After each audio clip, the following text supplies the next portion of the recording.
Salve Corinthians! A pergunta que fica é a seguinte, fiel: quem vai parar o Timão 2026? Porque o Coringão tá indo em busca do Talisca. Iniciaram conversas e as conversas estão avançadas, fiel. Chega representando com like, hype esse vídeo para chegar em outro corintiano e vamos ver essa informação aqui que o Corinthians está trazendo o Talisca. Vamos lá. Nas conversas que o Corinthians precisa ter, e já começou a ter, ainda embrionárias, mas com uma possibilidade bacana, com o Anderson Talisca, para mim seria uma chegada para mudar muito o patamar do futebol brasileiro, muito. E até pode jogar junto com o Rodrigo Garro, a depender de posicionamento de equipe, né? A gente falava essa possibilidade da saída do Garro. O Talisca é um cara que tem uma média nas últimas 10 temporadas de 20 participações em gols, pelo menos. Tá muito... na Turquia, né? Mas ele vai rescindir lá? Então, o contrato dele... só contrata quem tá sem contrato. A questão é assim... Tá certo. O Talisca tem contrato até o meio do ano.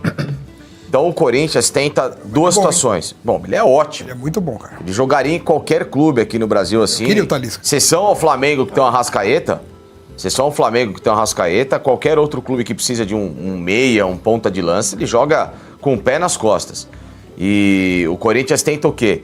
Claro, a primeira ordem de abrir mão de vencimentos e etc e tal, até o meio do ano, ver o que consegue de acordo com o clube da Turquia. E se não der certo, aí sim, oferecer para ele um pré-contrato, garantia a partir de julho. Olha, é que assim, eu acho muito difícil, Facinho, muito difícil, pela realidade do Talisca, que ganha acho que cerca de 3 milhões pra vida teria que acertar. Só que por que o povo acredita? Só pra gente finalizar do Talisca, Milton. Por que o povo acredita? Porque o Talisca, ele se diz corintiano e ele fala que ele gostaria de encerrar a carreira, inclusive de ter uma passagem pelo Corinthians. Por isso, toda janela tem especulação do Talisca. 50% Corinthians, 50% Bahia. E aí toda janela gera essa especulação. Mas assim, uma contratação difícil, assim, até porque se ele pensar em vir pro Brasil, vão aparecer outros interessados. O próprio Flamengo, apesar de ter o Arrascaeta, como tem bala na agulha, já vi especulação do Flamengo também, querendo saber da situação do Talisca. Então, assim, o que poderia ajudar o Corinthians é o fato dele se dizer corintiano, assim como foi o Gabriel Paulista também, né? É isso aí, então fechamos o Corinthians, né? O Miquelite me lembrou que o Rian, ele vai estar indo pro Fortaleza e o Matheus Pereira chegando do Fortaleza, então tem essa troca aí de meio quase uma troca. Só lembrando que o Talisca tem 31 anos. 31 anos. Ainda tá fresco ainda. Ainda tem chão. Acho que ainda tem chão. Tanto Pereba já teve chance em seleção brasileira, por que o cara não teve? Pois isso é um negócio inexplicável. Mas Fazia tempo que eu não escutava. Mas é verdade. A gente vê uns Pereba na seleção brasileira de vez em quando. Não tem uns malas na seleção? Muito. Passaram os bagres aí. E o Talisca é um cara de respeito, cara, em termos de futebol, sabe? Eu acho que ele é um cara que mereceria pelo menos ter vestido a camisa uma vez. E nos últimos anos, né, ele prezou mais pelo dinheiro, né, Facinho? Foi pra Arábia, agora... Enfim. Olha, sobre o Talisca eu quero acrescentar e cumprimentar o Alexandre Galo, ex-Santos Futebol Clube, né?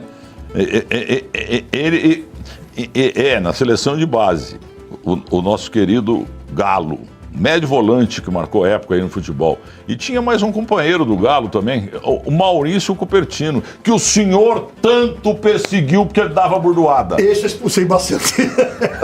Esse batia o Maurício Cupertino, né, não foi o que levou o chapéu do Marcelinho Carioca? Ele batia. Eu vou falar aquele gol do Marcelinho. Gente boa pra cacete, mas batia, meu. Ronaldo Marconato. Eu tinha medo.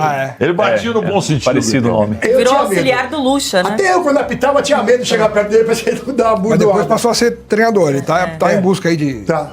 Mas gente boa. Ele é um cara sensacional. Cara. Gente boa. E é um cara, não sei se vai dar certo. O Cupertino hoje treina o Santo André. Então, mas ele se preparou para ser técnico de futebol. Sim, lógico. Não só por ter sido auxiliar do Luxemburgo, mas ele ficou um tempo lá fora, estudou. É um cara que, assim, se preocupou em adquirir bagagem, adquirir informação, conhecimento para poder colocar em prática na carreira que ele vai. Tem todo o direito de tentar e por ser um cara gente boa demais, eu faço votos de que ele tenha muito sucesso. Sucesso pra ele. Então o Cupertino batia muito. Mas era gente boa demais. E cite aí o segundo e o terceiro, que davam burdoada. Assim de cabeça tem que pensar, meu. Moisés Paulado? Eu vou pensar uma hora dessa, eu falo. Clebão. Não. Tonhão. Deus o tenha, meu irmão. Deus o tenha. Batia, mano. Muito. E o Júnior Baiano? Não, o Gilberto era inteligente. Ele batia pra com bater. classe. Isso aí. Ele sabia. Ô, sabe qual a diferença? Sabia bater. Década de 90, principalmente, que é E o uma Argel? década nossa. E o Argel também. Esse batia. Também. Ai, doeu até minha perna. Ô, Milton, na época que não tinha VAR, porque Isso. hoje, com VAR, esses caras não iam crescer, porque eles iam ser expulsos todo jogo, então eles não iam poder fazer aquilo que eles faziam com inteligência todas as partidas. Mas eles batiam sem dó. Eles olhavam se o árbitro tava de olho, se o Bandeira tava olhando, e dava sem bola, ia por trás O jogo do Guarani ontem, o Luca, sem VAR. Quando é que expulsar o Luca ontem? No campo de ataque, a bola estava no campo de defesa. juvenil, Ele vai lá e pisa no Pelo cara. amor de Deus. Se não fosse o VAR, Então, ia ia passar O árbitro batida. não ia conseguir E ver. antigamente, por jogo, era uma coleção de lances Nossa assim. senhora. Qual é o jogador que você mais expulsou, hein, senhor? Aí não lembro, Milton, sinceramente. Cite 2 aí. E pode estremecer aí o mercado no Brasil. Saiu na imprensa gaúcha, tô vendo aqui, no Porto Alegre 24 horas, uma informação exclusiva de que o Grêmio está encaminhado, né? Encaminhou o acerto com o Garro do Não é Corinthians. filial do Bola VIP lá, não. Não, Eu acho que é assim, porque tem uma informação da porque Lelê aí. E a informação é que as negociações estão em fase avançadas bola e o VIP. clube trabalha para concluir o acordo nos próximos dias. O empresário do Garro já negou. Negou, né? Diz que o Grêmio procurou sim, Isso, teve uma consulta, segundo né? ele, mas nada de proposta oficial. até porque a multa é absurda. Né? 300 milhões para o mercado nacional, né? Então seria muito difícil realmente, só se o Corinthians tivesse o interesse de negociar, que aí com certeza iria liberar, de repente, por um valor mais abaixo, bem abaixo disso, né, da multa, porque, de repente, daquilo que a gente comentou aqui ontem, né, que o Loeblin até fez a pergunta sobre o Garro, a situação física dele, será que realmente ele vai conseguir voltar a ser o Garro de 2024? Ou vai ficar sempre nesse Garro de 2025 com problemas físicos e tal? Porque se ficasse, e se o Corinthians soubesse alguma coisa nesse sentido, poderia ser que o próprio clube tivesse o interesse, né, de negociar com o Grêmio. Mas acho que não é o caso, não. O Corinthians não quer perder o Garro, né, não quer se livrar do Garro nesse momento, e por isso ficaria muito inviável para o Grêmio a contratação pela multa de 300 milhões. Tanto é que teve só uma consulta, o empresário já negou qualquer tipo de negociação. Mas aí é a tal da manchete dos cliques, né? Sim. E se eu coloco lá, Claro. Grêmio faz consulta pelo Garro... Não, pela manchete tá quase dá 35 cliques. Aí o cara coloca lá, Grêmio encaminha acerto com o Garro, dá 35 milhões Como de se cliques, é estivesse lógico. muito próximo. É né? lógico, você mudou completamente na manchete, né? Mas eu te perguntei aquilo ontem, Exato. porque tem um pessoal dizendo que a questão do Garro é meio que Paulinho, né? Quer dizer, o Grêmio, se fosse contratar o Garro, saberia que existe uma questão física, como o Palmeiras sabia da questão do Paulinho quando contrata. Aliás, o Paulinho agora estão falando que só volta em março. Dele aí, aparecendo aí, o jeitão do reforço que o Corinthians está contratando nesse momento. Temos as imagens dele? Não temos. Não temos. Acho que não temos. E o Caio César está se aproximando do Corinthians, é isso, Vessa? As imagens do desembarque, então. Pode falar, Vessa. O uruguaio chegou 23 anos, vindo do Peñarol, né? Tem mais de 100 jogos com a camisa do Peñarol. Participou, inclusive, daquela campanha que ele eliminou o Flamengo na Libertadores, ele era titular, depois cai para o Botafogo, certo? Isso. E ele chega na condição de livre no mercado, o Peñarol tentou ficar com ele, aí quando aparece um clube brasileiro, os nossos salários aqui são muito, muito acima do que se paga, se já é assim na Argentina, no Uruguai mais ainda, e aí ele optou por não renovar com o Peñarol. É um pouco do que o torcedor do Corinthians passou com o Giovani, né? O Corinthians tentou renovar com o Giovani, ele já tinha oferta do Hellas Verona da Itália, não teve a menor dúvida, meteu o pé, é um pouco do que está acontecendo. De verdade, eu não tenho tanto conhecimento dele, fui buscar informações e os uruguaios que a gente consulta, passei até um pouco aqui ontem, disseram, ele não vai ser nota 9 em nenhum jogo, pode esquecer, mas ele não vai ser nota 4, 4,5. Ele vai manter uma regularidade, vai fazer um feijãozinho com arroz, não é daquele cara que destaca, mas também não vai afundar o seu time, não vai errar e tal. Então é um cara que faz ali um jogo, tem 23 anos, 4 anos de contrato, me parece um movimento bom. É aquele tipo de movimento que, se não der certo, eu acho que não vai onerar tanto o clube. Se o Corinthians tira o Giai do São Lourenço por 7 milhões de euros, ou o Giai dá certo, muito certo, e depois revende, ou o Corinthians está lascado. Para o Palmeiras, talvez não faça muito problema perder 7 de euros se o Giai não jogar bem no Palmeiras, mas no Corinthians faria. Então, acho que me parece um movimento assim interessante do Corinthians. O Matheus Pereira também confirmado, já fez aí, passou por exames e tal.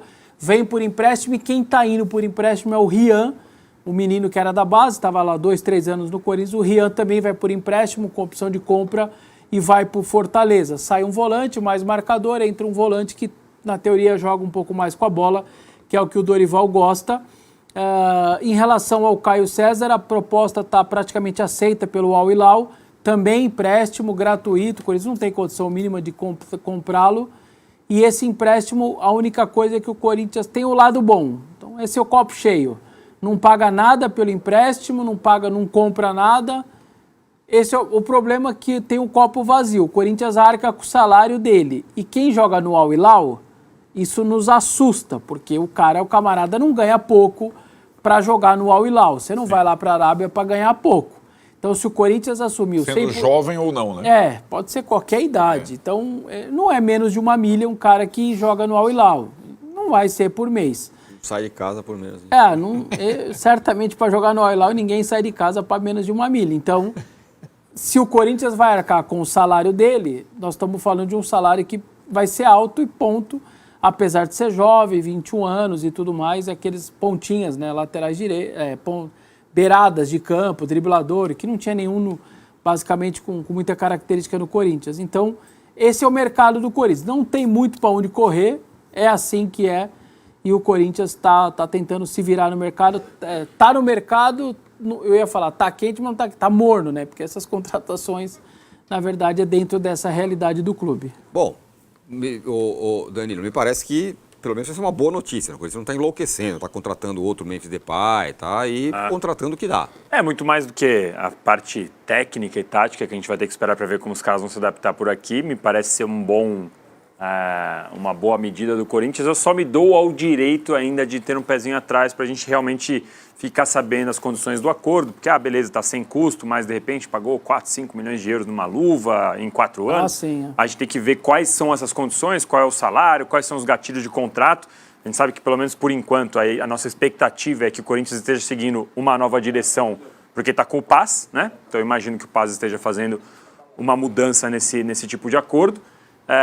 Mas a princípio me parece bom. Lembrando, o Corinthians pagou todas as dívidas, todas as dívidas não, pagou as dívidas mais importantes para se livrar do transfer ban, pagou o Rojas, tudo com dinheiro lá do futuro. Tem que pensar no que vai fazer lá no futuro para poder estar com suas contas em dia também.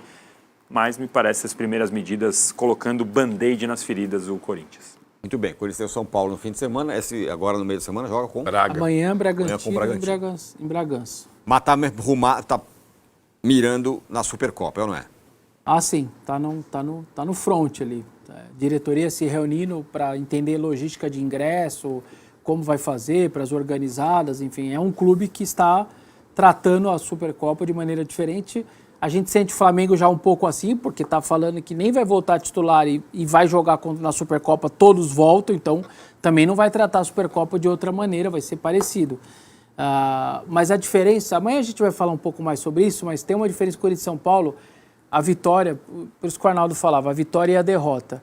A tendência ao Corinthians amanhã é jogar com um time muito com reservas, para tentar algum empate lá em Bragança, para poder respirar os titulares e pegar o São Paulo.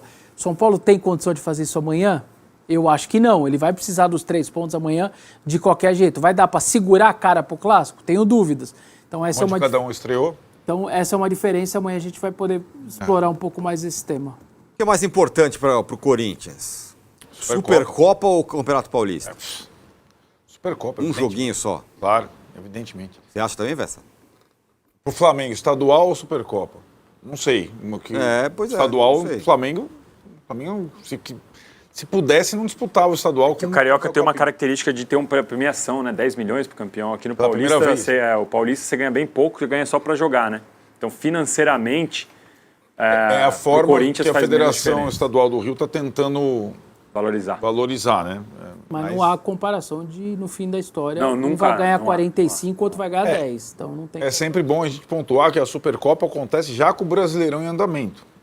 Né? Então, assim, eles vão estrear no Brasileirão Agora já tem as datas, né? O Vessone ficou bravo com a tabela. Desmembrado. Fiquei bravo, Ficou né? bravo com a tabela. Os caras colocaram o São Paulo, o Corinthians, para jogar um dia depois do Flamengo, sendo que os dois vão jogar no domingo. Então, eu acho que é errado isso. Então, assim, eles vão estrear no Brasileiro no meio de semana, certo? O Flamengo visita o São Paulo na quarta, o Corinthians joga na quinta. Recebe o Bahia na quinta, à noite. Em casa, e aí eles jogam no domingo em Brasília. Isso. Certo? Que seria a rodada do estadual. Então, o Corinthians não joga pelo estadual, o Flamengo não joga o estadual, tanto que o Flamengo está antecipando os jogos agora. Jogou sozinho, né? Contra a Portuguesa. Portuguesa? Isso. Em Volta Redonda.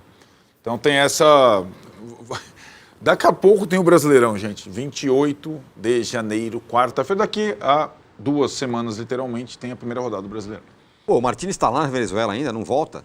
Tá lá, por todo esse problema lá depois dos Estados Unidos e tudo mais, ele estava buscando passaporte, visto de trabalho, deu uma enrolada, acho que o Savarino no Botafogo também não voltou por conta disso, está lá treinando separado, mas agora já tem minimamente uma programação que é o Martínez voltar até o final de semana, para aí sim iniciar os treinamentos e tudo mais, está tentando manter a forma física lá, mas ele segue por lá, sequer se apresentou ainda no CT, por conta desse visto de trabalho aí que precisa conseguir lá na Venezuela.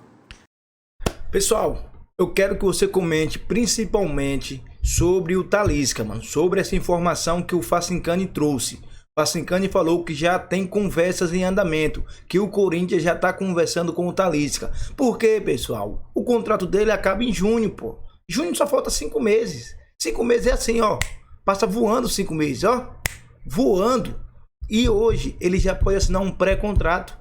Se ele conversar com o Marcelo Paes aí e assinar um pré-contrato, ele vai vir livre, pô. Ele vem livre, o Corinthians não precisa pagar nada. Só os salários, o salário é um pouco alto. E daí, pra quem paga meio mundo de dinheiro a Memphis? Porra, já pensou, mano? O ataque com Memphis, Talisca, Yuri Alberto, Breno Bidon, pelo amor de Deus, mano. E sobre o Garro no Grêmio? Eu nem vou nem comentar, mano. Eu não vou nem comentar porque isso aí, o Grêmio não tem dinheiro, não. O Grêmio tá mais liso que nós. Representa com like fiel. Fortalece aí. Marcelo Paes chegou pra ajeitar esse time, hein? Ajeitou, vai ajeitar o Corinthians.